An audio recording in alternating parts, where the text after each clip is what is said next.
I know I keep saying it, but it doesn't really matter. I mean, what is this game actually for? Like, so we win the game against Greece and you stay in Group A, which means that you play against England, Spain, Germany, all these teams in the Nations League the next time round, or you lose it and you play in Group B with your Denmark, Poland, and whatever it is. Does it really? I mean, nobody's going to get dragged over the coals if we don't win this game. I do. It's not going to look great. No. I wouldn't be losing any sleep over the Nations League A section relegation playoff. Do you know what I mean? It's not. I mean, of all the convoluted ways of describing a fixture, this is one of the weirder ones. You know what I mean? To be honest with you, I've got to be honest with you. We got to the last couple of games in the last section, and people are saying, well, if they win this last game against Croatia, they can get into a playoff. I'm like, what a playoff to win the Nations League? Surely not after only two wins. No, to stay. Oh, there's a playoff to stay in it? I'm like, oh, wait a minute. I mean, finding ways to it's like Skill Sports Day, handing out trophies. I mean, here you go. Here's the relegation avoiding playoff trophy. So would you actually rather be in League B? Absolutely rather than League B. Yeah. I'm not interested in playing against these teams. I played against them for 2.5 years and get thumped left, right, and centre. It's not fun. We got a good draw in the last Nations League group. I mean, to get Portugal and Croatia isn't in Poland. It wasn't the worst group when you think about it. Who you could get in that kind of section. So we got as good as it gets, really. And they actually played. I thought Scotland played well throughout the campaign. I know the results didn't go our way at the start. I thought that even there were close games, and I thought they actually did quite well. And I'm sure Steve Clarke will say that we learned a lot from playing against these teams. Not a lot of fun trying to go to Portugal and defend for 90 minutes and all that. Not for me. See, I kind of want to go against Mick here and try and build it up a bit, Fraser. But Hoopsaholic writes in saying, actually wish UEFA would shorten the calendar and all international football was played at the end of each season. There is so many football fixtures and competitions now. The fixtures before the September, October, November breaks, it totally disrupts the season. It's mangled the Champions League and Europa League format. Means now they go into January, which means that the games that happen after the window is shutting, and they're losing players and all that stuff, and you buy new players. It's not really fair.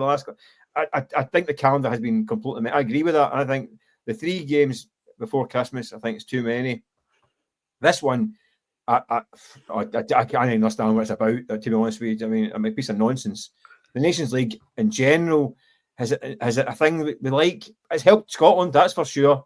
But does MD really? I mean, literally bump into folk in the street who are kind of casual fans, and you say, "Who are they playing this weekend?" You say they're playing Greece double header. What competition is it in? Playing it in 1 sentence or less, and see if you can't. It's a piece of nonsense. Do you know, I know not to sound too grumpy about this, Fraser, right? But Carlo Ancelotti was asked about this, and I mentioned this in the show the other day, that he said that he thinks it's crazy the amount of games we're playing now. He said that David Beckham, at the exact same age as Jude Bellingham, had played 54 games. Bellingham's played 261. I mean, I do think you kind of need to look at this. We talk about players like Lennon Miller. Are we playing so much football now that it's going to shorten careers, potentially? Was he complaining about the club competitions expanding? I think he was. It was off the back of being asked about.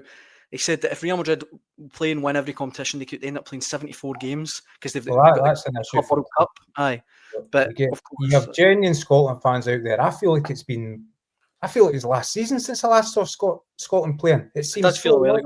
Turns out it was only 4 months ago, but I've been desperate for this game to come around. Okay, it's the only team that actually floats my boat. We've spent half a week talking about a game that was far more meaningless than Sunday afternoon. I mean, geez, what would those 3 points mean on Sunday afternoon? Absolute zip. But obviously there's hundreds of thousands of fans with bragging rights to argue over and brag about. But that game was more meaningless than anything at the weekend. This game, at least there's something to brag about staying in Group A, the top level of international football. For me, as a Scotland fan, that's huge. I don't want to be relegated and see England leapfrog us again back into the top flight. No chance. So, no, I'm quite excited about this. And by the way, more important than anything, ask the players what to think about it. Lennon Miller won't be saying this is a nuisance, a distraction. John McGinn certainly wasn't yesterday. He's got some interesting stuff to say in tomorrow's paper before my tongue gets away with me and I give it away. Those players are cap counting. They're proud to turn up for the country. Scotland, thankfully, have a full list of internationals turning up for this one. They want to play. I'm actually quite excited about it. Last time we played Greece, I was there as a school kid, I think. Ali McCoy's header, and to see us through to Euro 96. So no, it's been a long time since we played them. Probably be a bit bored of playing them by the end of this year after the World Cup qualifiers as well. But no, I'm right up for this. International football always has to be the pinnacle for me.